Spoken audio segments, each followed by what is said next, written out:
We've been discussing over the last couple of weeks the winter inside and releasing it so that you become empowered. In the first lesson that we learned that one of the most primary things that we must do is to take control of the body in a physical way.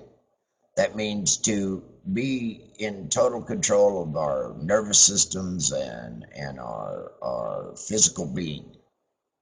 The second lesson carried us a step further to move into the mental realm and to start to control the mental processes that are a part of our daily life and of our being as a whole.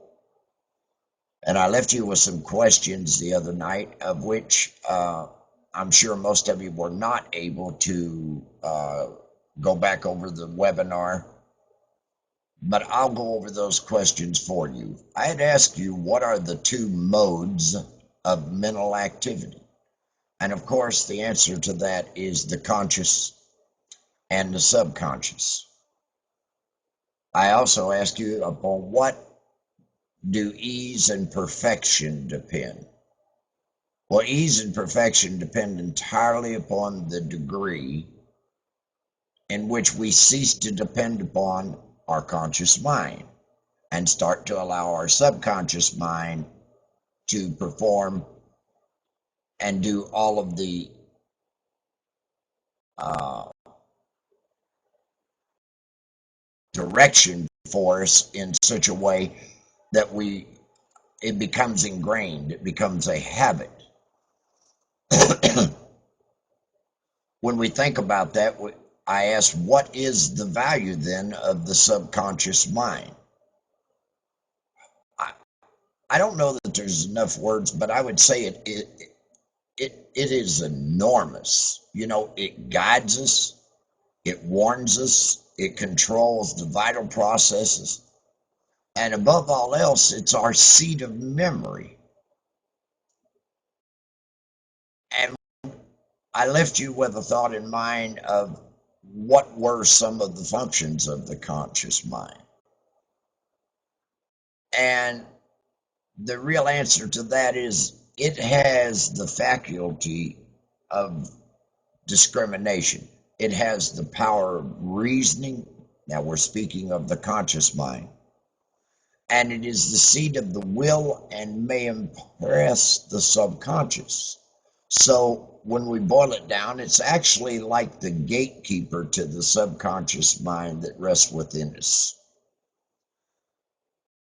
So when you stop and think about it, the next question that I left you with was, how has the distinction between the conscious and subconscious been expressed?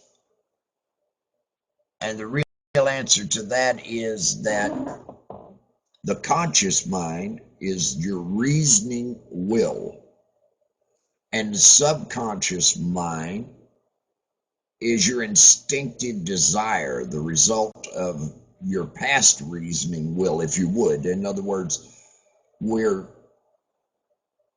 those things that have been filed away are your past reasoning and will, and the subconscious mind is that instinctive desire, or your intuition, your instincts. So having covered most of them and bringing us back into the realm, I would like to start tonight with part 3, and I hope you'll find this a little more interesting than before, because each lesson will continue to be that way. In our first 2 lessons, you found that an individual can act upon the universal mind. And the result of that action and interaction is cause and effect. Thought, therefore, is the cause, and the experience with which you meet in life are the effect.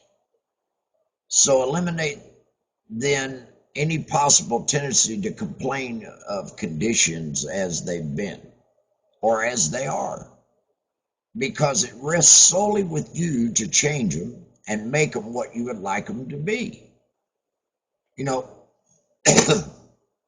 we need to direct our effort to a realization of the mental resources that are always at our command, from which all real and lasting power comes. You know, I want you to persist in the practice until you come to a realization of the fact that there could be no failure in the accomplishment of any proper object in life if you would just understand your power and persist in the object of your desire. And the reason for that is because the mind forces are ever ready here to lend themselves to a purposeful will. In other words, whatever we desire and we want with a passion, and we we can literally will it into being. And in the effort to crystallize thought and desire into actions and events and conditions, then we must persist in practicing this on a daily basis. In the beginning of each function of life, and each action is the result of a conscious thought. The habitual actions become automatic. In other words, such as breathing or the things we do on a normal daily basis. That particular type of action, the thought that controls them passes into the realm of the subconscious. Yet, it's just as intelligent as before. It's necessary that it become automatic or subconscious, like playing the piano and remembering a song and without looking, being able to hit the proper keys, if you would.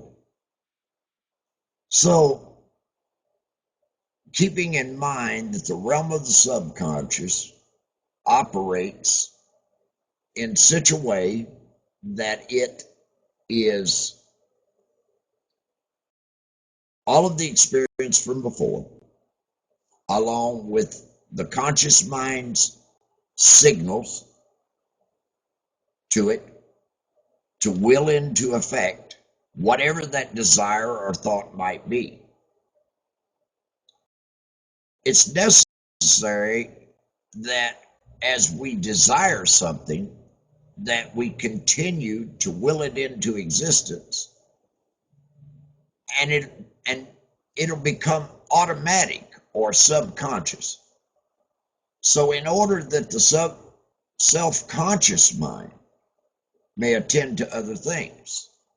So when we start to think about that, the new actions will, however, in their turn become habitual, then the automatic, then the subconscious, in order that the mind again may be freed from this detail and advance to move on to far better and greater things. When you realize this, finally, you'll have found a source of power which will enable you to take care of any situation in life which may develop. So in part 3 tonight, we're going to discuss several things. Number one would be the necessary interaction of the conscious and subconscious mind requires a similar interaction between the corresponding system of the nerves. In that day, Judge Troward indicated the very beautiful method in which this interaction was effected.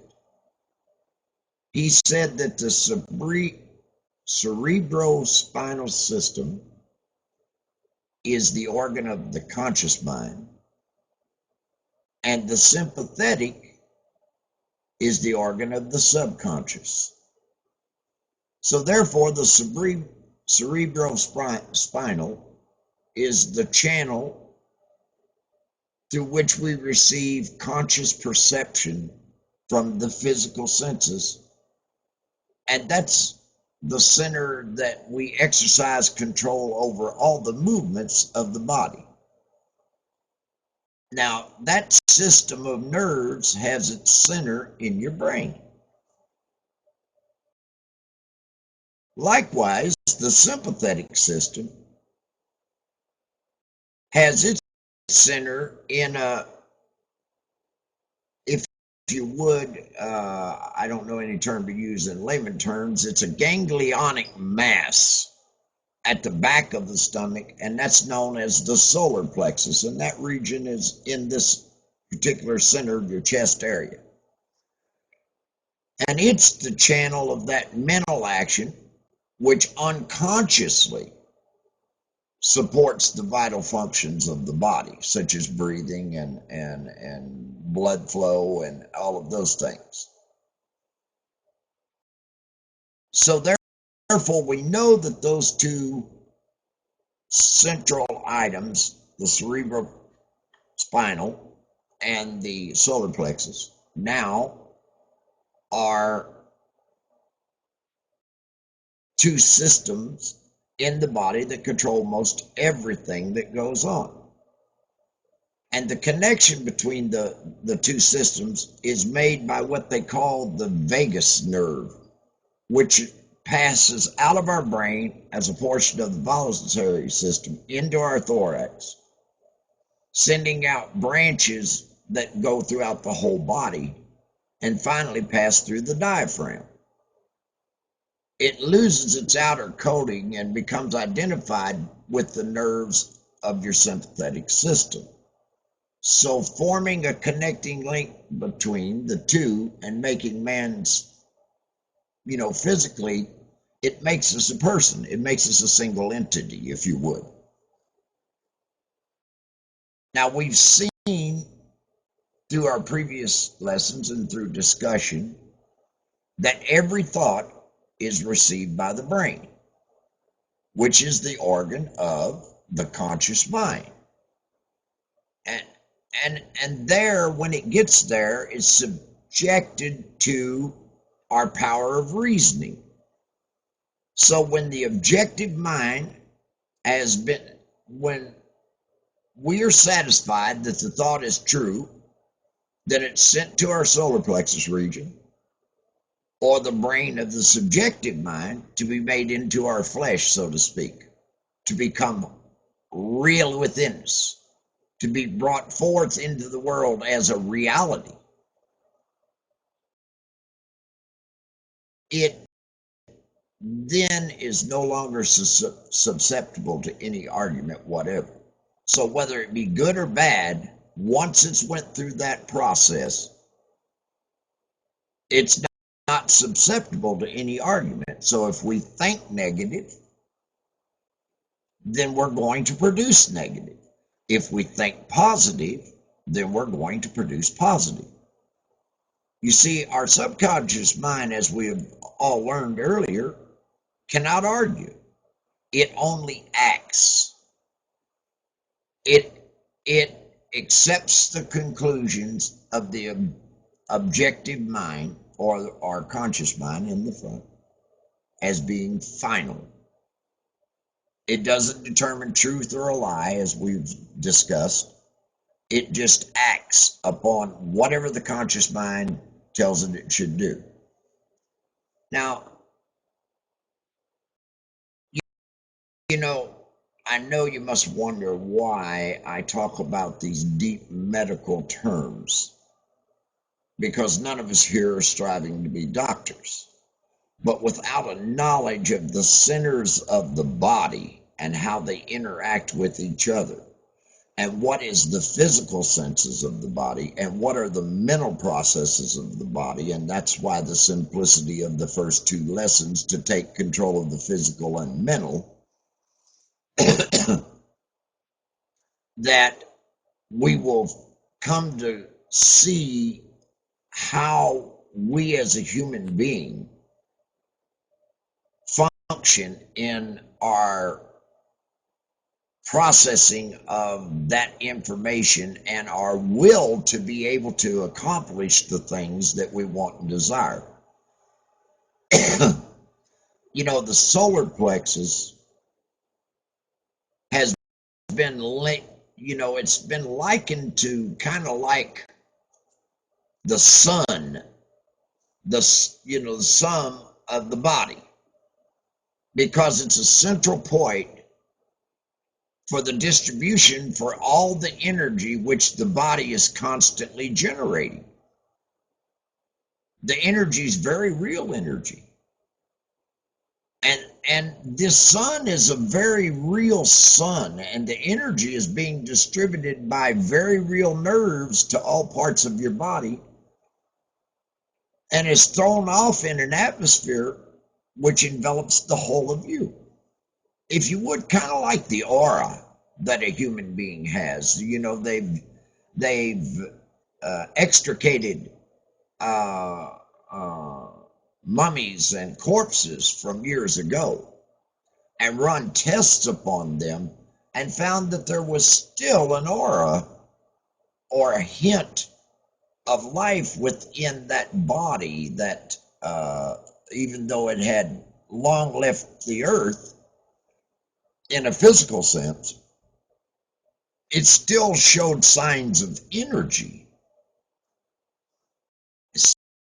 So, if you would, it was like a radiation, or the actual aura of the body. You know, I know you've seen a lot of times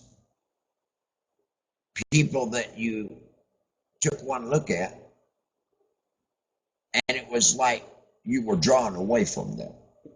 You pushed yourself away. And then you've seen times where there were people that were like, just a magnet. They drew you to them. Well, what we can conclude then is, if this radiation from the sun or the inner self is sufficiently strong, and that person is in control of that power, then they are magnetic in nature. In other words, you're said to be filled with like a personal magnetism. And such a person as that wields immense power for good. And I know you've seen that one person that stands out amongst you, where his presence or her presence alone just brings comfort to, like, troubled minds, or people that are distressed or depressed or angry. Just by their presence, they create a magnetic force that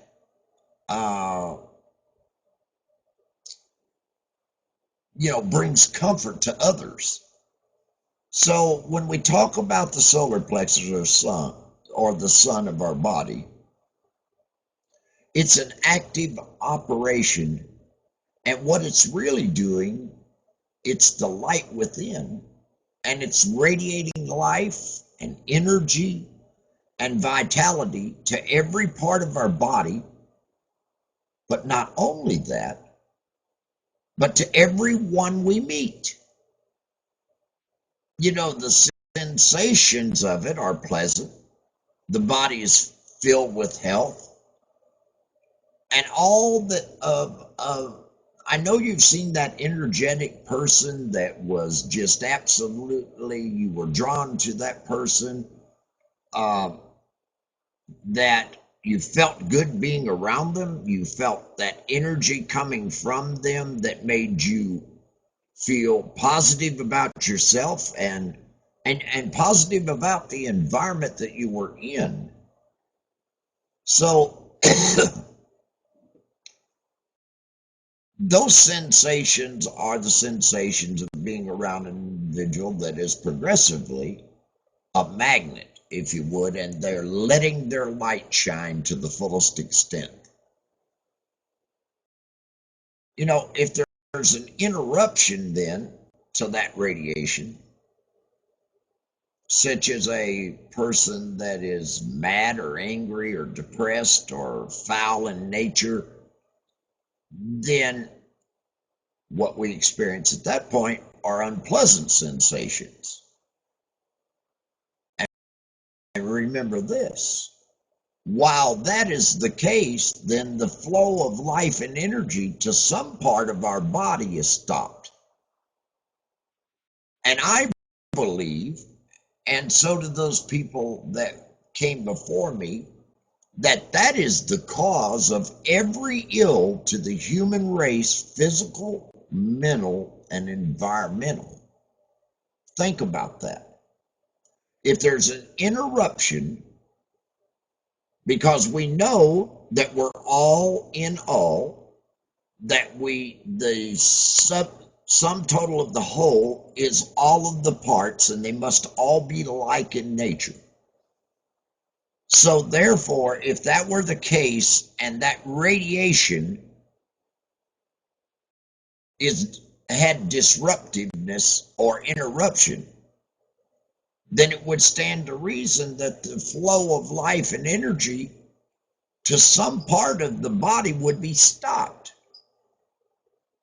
And I do believe that we will find, as medicine and science moves forward throughout life, that the body itself and we as human beings, as we grow in our mental processes and enlightenment through the many diverse discoveries, that many difficult things will be discovered that will cure so many ills, that will lead us to improving our environment because of the knowledge that we've gained, and that we'll see finally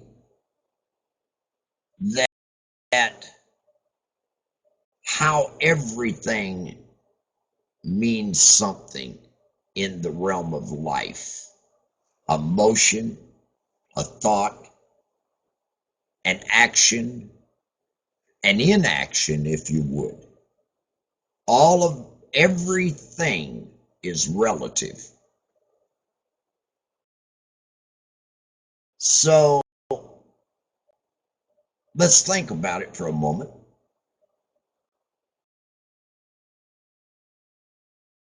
When we discuss that interruption and how the sun of the body operates, it's physical because the sun of the body is no longer generating sufficient energy to vitalize some part of the body. It's mental, forgive me, because the conscious mind is dependent upon the subconscious mind for the vitality that is necessary to support its thought. And it's environmental because the connection between the subconscious mind and the universal mind, then, in other words, from the within to the whole, is being interrupted. So, if you would,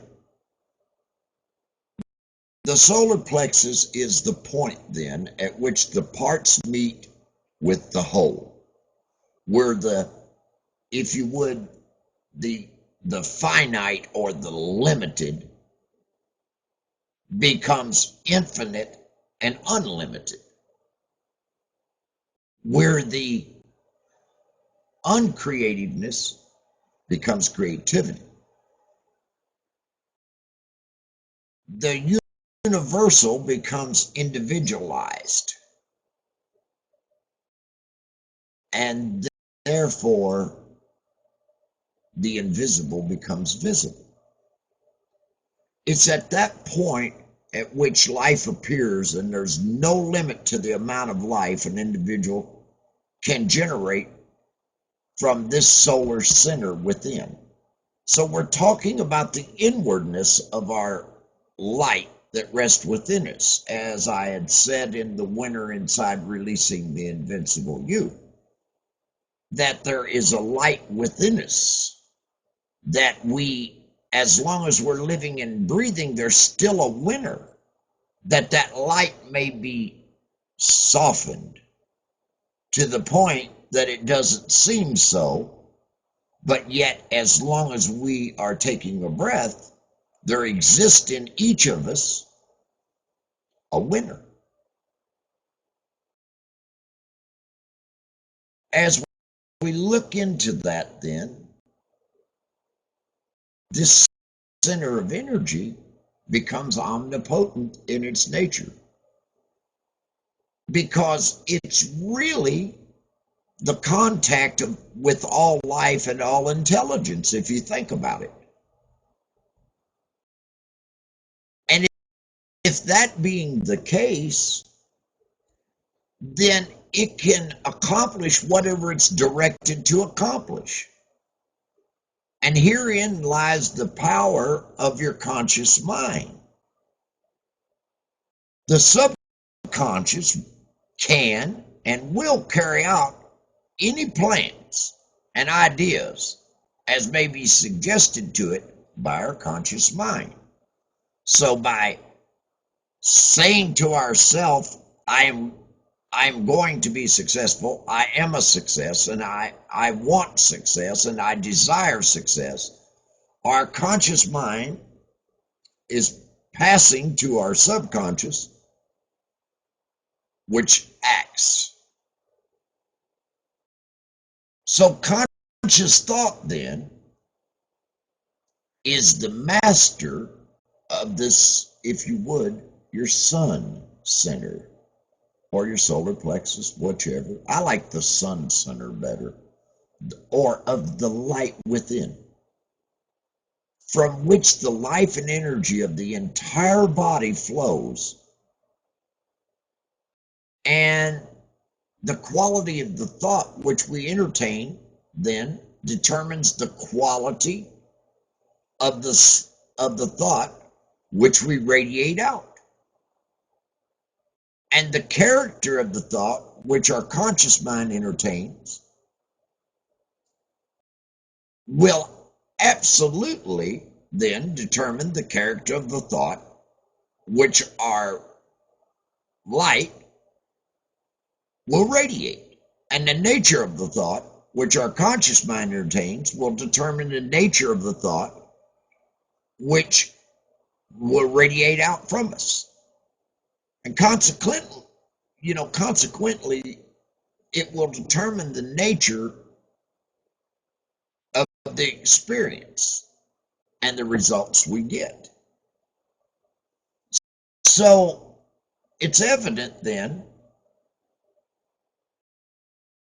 as I told you before, is that all we have to do is let our light shine. And the more energy we can radiate, the more rapidly we shall be enabled to, if you would, transmute undesirable conditions, to get rid of them into sources and lead us into sources of, pleasure and profit and living our dream. So the important question then is, how do we let the light shine? How do we generate this energy? Non-resistant thought expands our sun. Resistant thought contracts it and covers it. Pleasant thoughts expand it. Unpleasant thoughts contract it. So it would be like having a bag over a light, if you would, a black bag. And every time we have negative thoughts, you lower the bag, and the light in the room becomes dark. And every time there's a pleasant thought, that bag rises up and the whole room illuminates. Well, life is the same way. The more negative thoughts we have, the greater the darkness we surround ourselves with. And but the more positive we are in our nature, in our thoughts, in the things that we think and allow to come into the center that we know now is so powerful, then the greater our light, the greater our potential, the more powerful we become from within. And as we know that all power radiates from within, and it is the cause of all things, and that from that, the world without is the effect of that process. So let me say that again. Non-resistant or non-negative or non-detrimental thought expands our light. Negative input, depressive thoughts, discord, or thoughts of anger contract our ability to shine. So therefore, if that's what we're living and thinking, then that's going to be the cause, and our world will show us that effect of negativity, of discord, disharmony. If we're negative from within, if we're I don't really want to say that, if we ingest or are angry all the time, or we ingest non-productive, quality, positive thinking, then it's part of the limitations that we're imposing upon ourselves. You see, we say, oh, why me and not him? Why is life treating me so bad, but he gets everything or she gets everything they want? That would be a primary example of negativity from within. And guess what?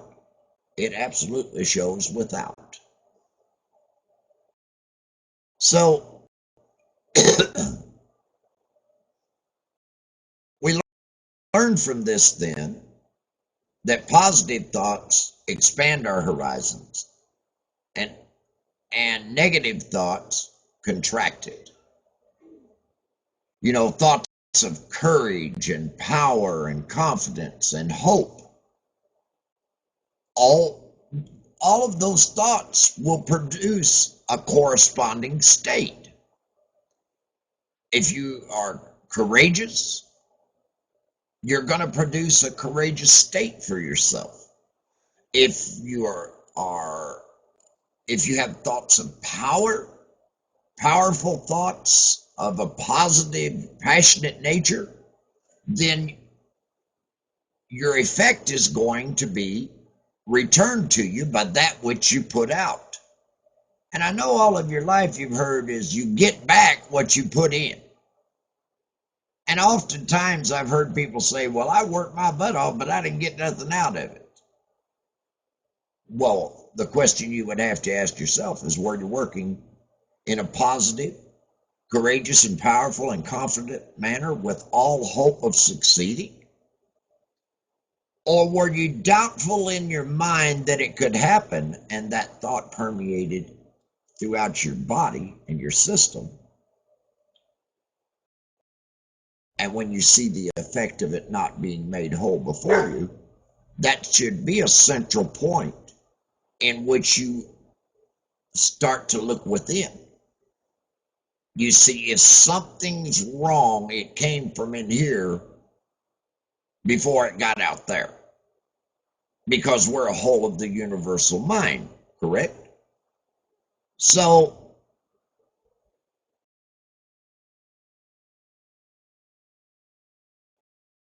let's talk for a moment then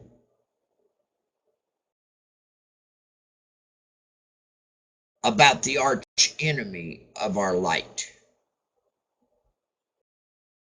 and how if there were one thing that I could impose upon you and brand within you, it would be that the one arch enemy of our sunlight, which must be absolutely destroyed before there's any possibility of letting any light shine, is what?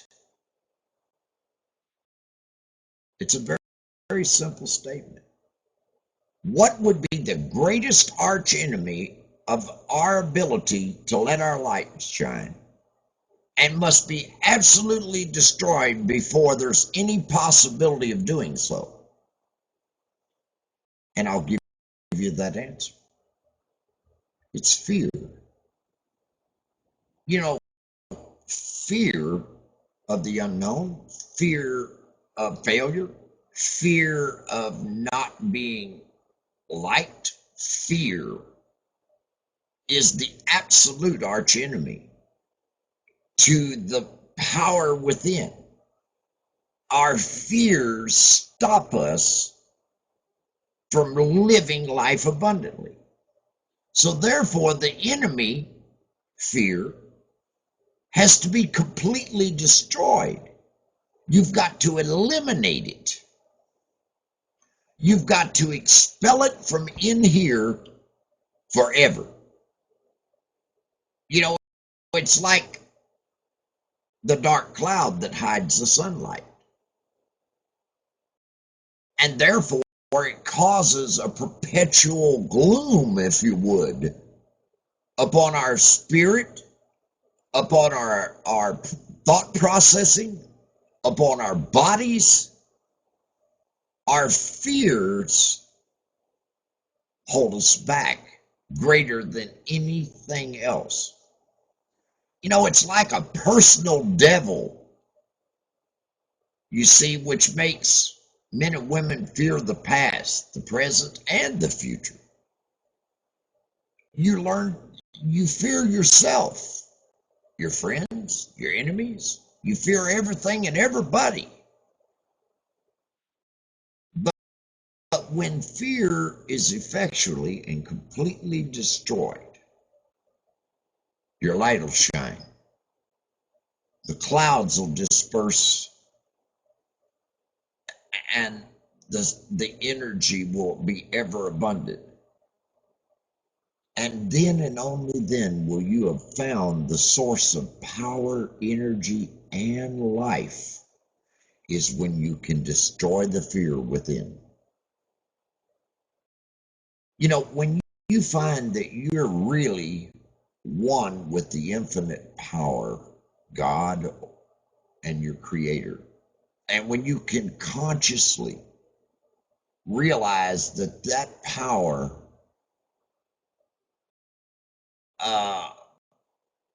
when you realize it by a practical demonstration of your ability to overcome any adverse condition by the power of your thought, you'll have nothing to fear.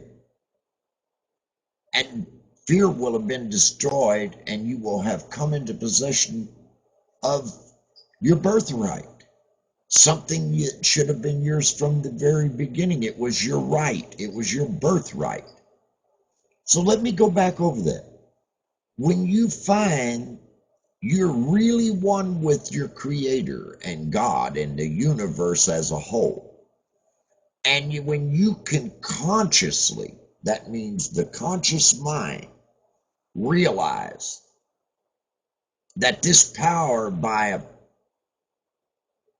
practical demonstration of your ability to overcome any adverse condition. Like, haven't you ever had something that was a problem or a difficulty that you just worked at and worked at and worked at, and finally you overcame it and you had that aha moment, that genuine, pleasurable thought? That was a practical demonstration of your mind's unlimited capability to overcome whatever condition or adversity that you were facing. And you did that through the power of your thoughts. And no, Bruce, not with the power of your 45 automatic. So you will have nothing to fear, and fear will have been destroyed, and you'll come into possession of what you should have been being taught from the beginning of your days. You know, it's our attitude of mind toward life which determines the experiences with which we are to meet. If we expect nothing, guess what? We're going to have nothing. But if we demand much,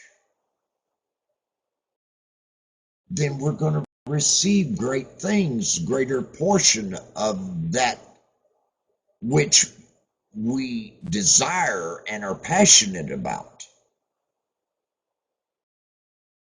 You know,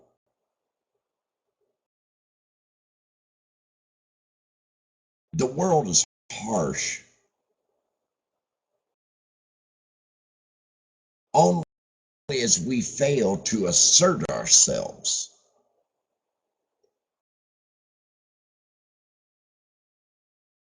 And the criticism of the world is bitter only to those who cannot compel room for their ideas. It's fear of criticism that causes many ideas that we have to fail to see the light of day. But the man or woman who knows that he has a light within will not fear criticism or anything else. You'll be too busy radiating courage and confidence and power. And you'll be anticipating success by your mental attitude. You know, when you get to that state, you'll pound barriers to pieces. Walls that were there in front of you will just explode out of your way.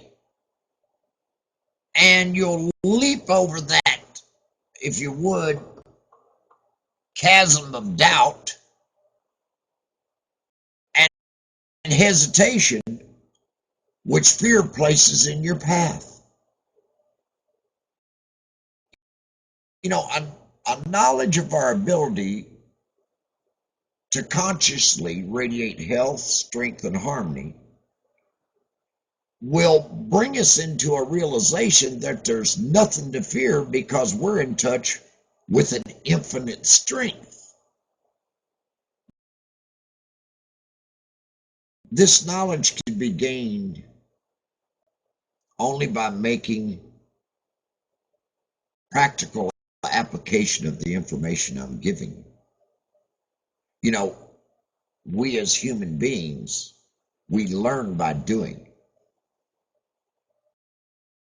If you would, it's like an athlete. Through practice, the athlete perfects their athletic ability and becomes powerful in it. Well, in that same way, when we have an increase in knowledge within and we start to apply that knowledge, then and only then, as we make practical application of that knowledge, by doing with it, will we become powerful from within so that our world without changes. You know, listen closely. The following statement I'm going to make is of considerable importance. I'm going to put it in several ways so that you cannot fail to get the full significance of it.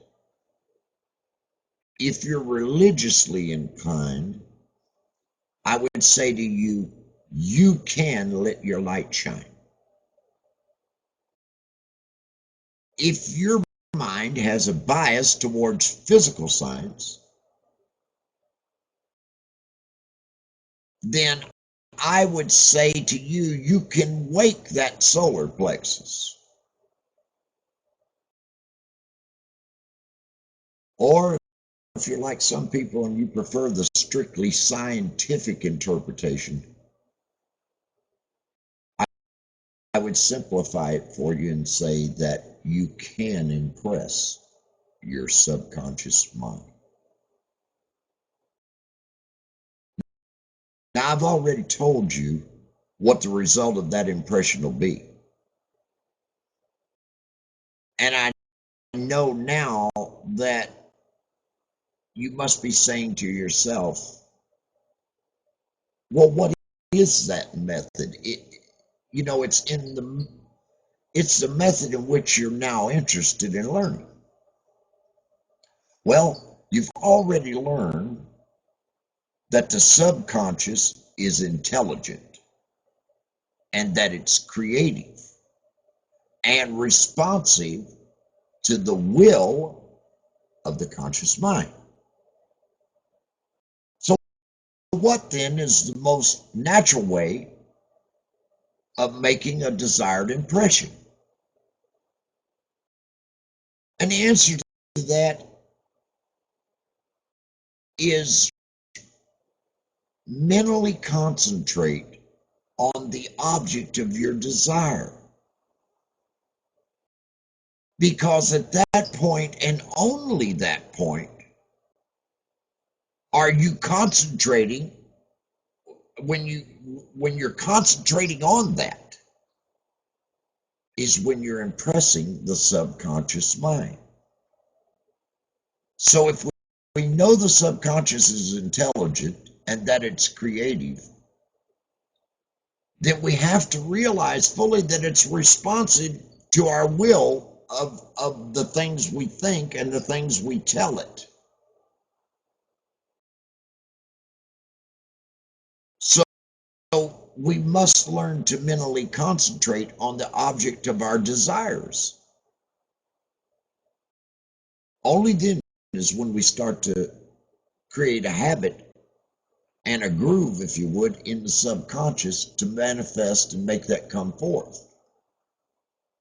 And that's not the only way, but it's a simple and effective way, and the most direct way, and consequently the way in which the best results are secured. It's the method which is producing such extraordinary results that many think that miracles are being accomplished.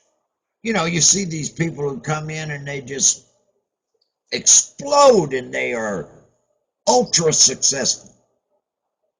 And yet they're only using what I've just taught you in formula. They're willing into existence through courage, through that power from within. They've set aside all fear. And they, if you would, it appears that they just are performing a miracle. And you say to yourself, gosh, I wish I could be like that. Well, you are. Take ownership of it. You are as powerful as the person next to you or anyone here or anyone in the world. And the secrets of the winner inside that I'm imparting to you are the master key and your birthright that has been withheld for so long that kept that blockage. Maybe not entirely, maybe only partially, or maybe completely for some, from ever allowing the power within, which is our cause, to create the satisfying and complete effect without.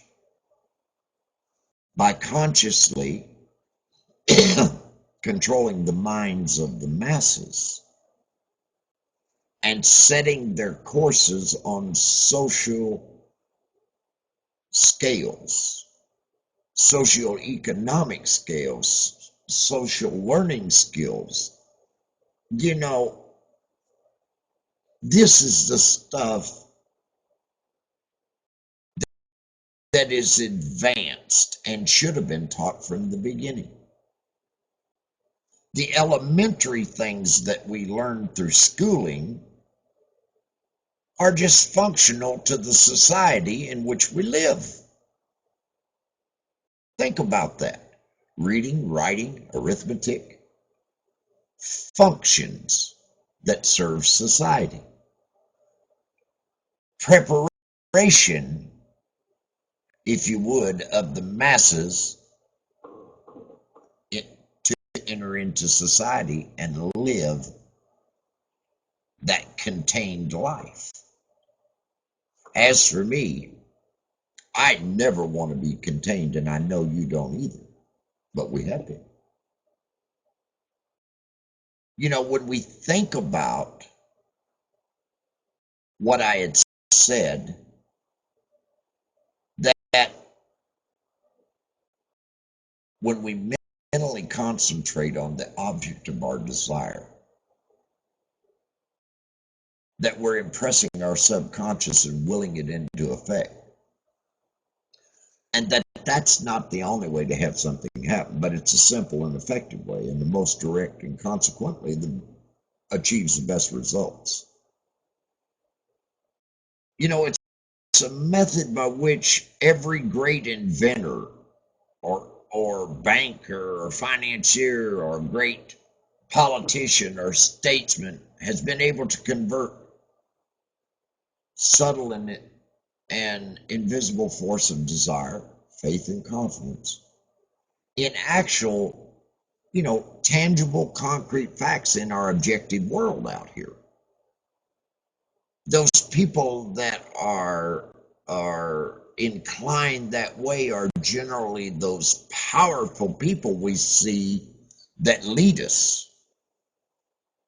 Some self-serving, some self-sacrificing, but for the better part, always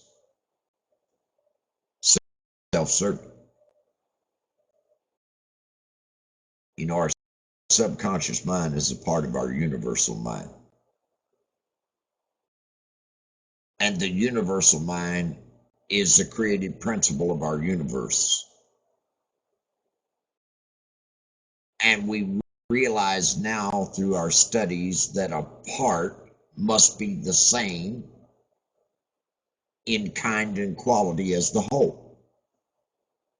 So what this means is that this creative power is absolutely unlimited. It's not bound by precedent of any kind, and consequently has no prior existing pattern by which to apply its constructive principle. We've found that the subconscious mind is responsive to our conscious will, which means that the unlimited creative power of the universal mind is within control of the conscious mind of each of us as individuals. So when making a practical application of the principles, that we're learning in accordance with the exercises that I'm given to you in previous lessons and in subsequent lessons. It would be well to remember that it's not necessary to outline the method by which the subconscious will produce the results you desire. You see, the finite cannot inform the infinite.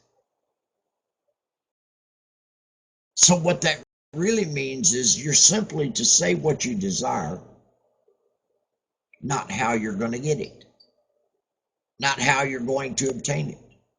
You just need to simply say what you desire. You know, you're like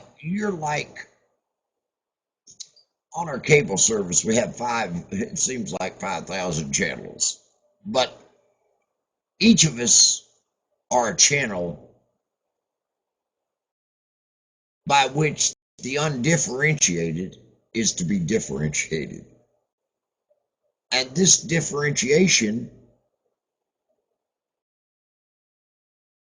is being accomplished by appropriation. It only requires recognition to set causes in motion, which will bring about results in accordance with your desire. And this is accomplished because the universal can act only through us as individuals, and the individual can act only through the universal because we're one. So in closing, let me give you an exercise for this week. For your exercise this week, I'm going to ask you to go one step further. The first exercise was to sit perfectly still. And the second was to inhibit all thought as far as possible, but relax, let go, and let the muscles take their normal condition.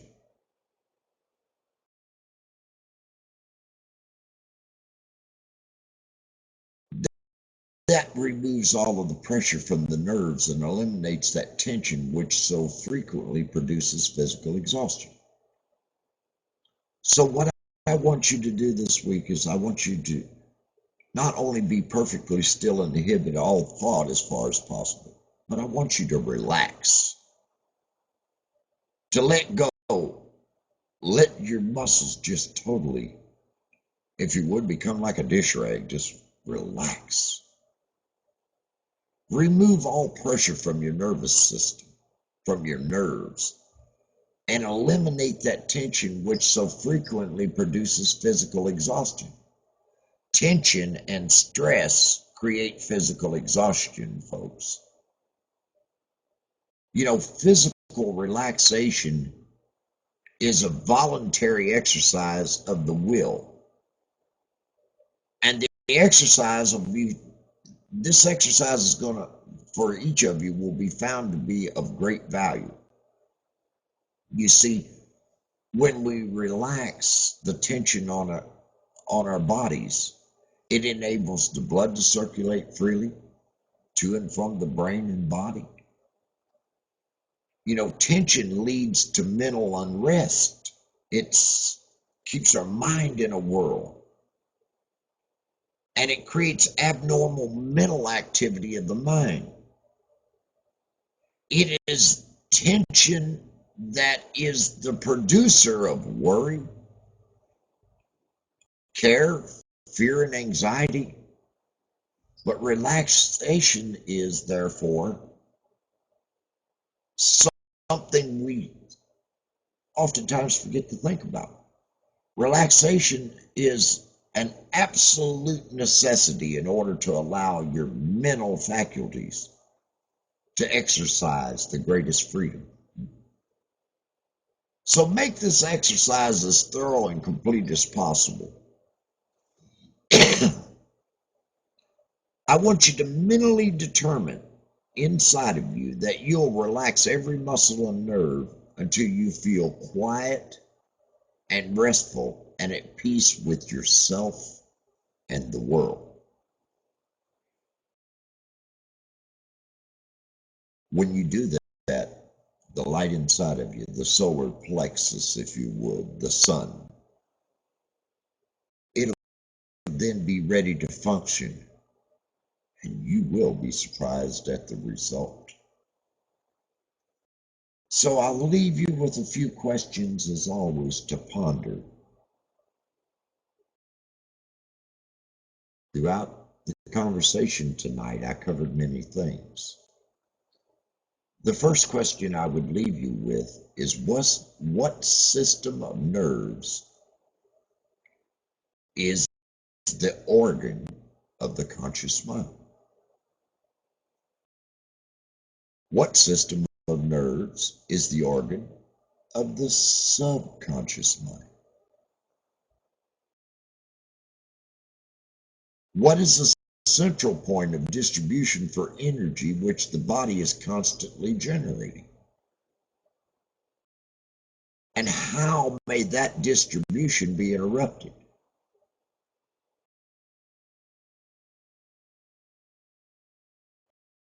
And what's the outcome of that interruption?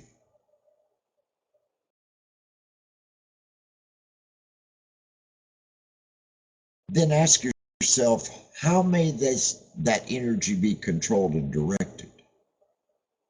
And how may fear be completely eliminated? And what determines the experiences with which we meet in life? How can we awaken the sun within, the solar plexus region?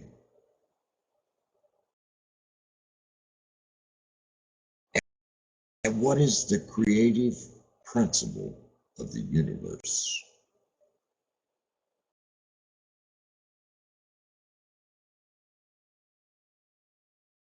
I want you to know that there's a winner in each of you, that you are powerful beyond compare, that fear fears you will realize it is present, that all things that you want and desire rest in here within, and you have but to state what you desire, and it will manifest itself for you by the removal of all fear through the universal plane that we travel on. All things are possible.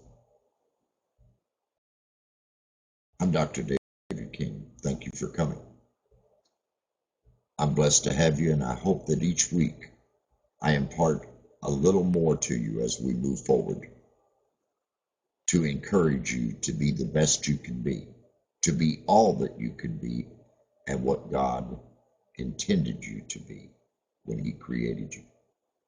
God bless you, folks, and good night.